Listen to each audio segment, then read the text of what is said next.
Celebrities like Kanye West and Kim Kardashian live a life most people only dream of.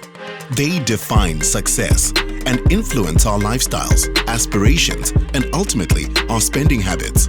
This is especially true in South Africa. In fact, we have our very own Kimye, multi-platinum rapper Cassper Nyovest, and actress and model Pearl Thusi.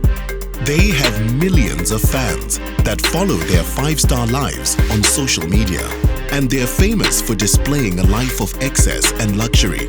But for National Savings Month, Sanlam secretly asked them to share something very different on their social channels. I'm doing my own laundry. I didn't even know I had a washing line at my house. Are you using Uber eggs? There was a little bit of it left, so you put water in it. So we went to the second-hand shop. Their fans and the media started speculating wildly about what was going on. But it didn't stop there.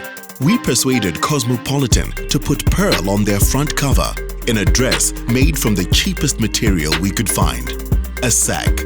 Cassper released a hit song with a big budget music video.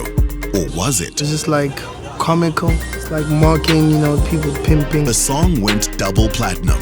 Near the end of the month, it was revealed that it had all been part of a Sanlam savings campaign all along. Dramatically change the savings culture of this country. We want to turn saving into a great thing. Not to be rich because I spend, but to be rich because I actually have money in the bank.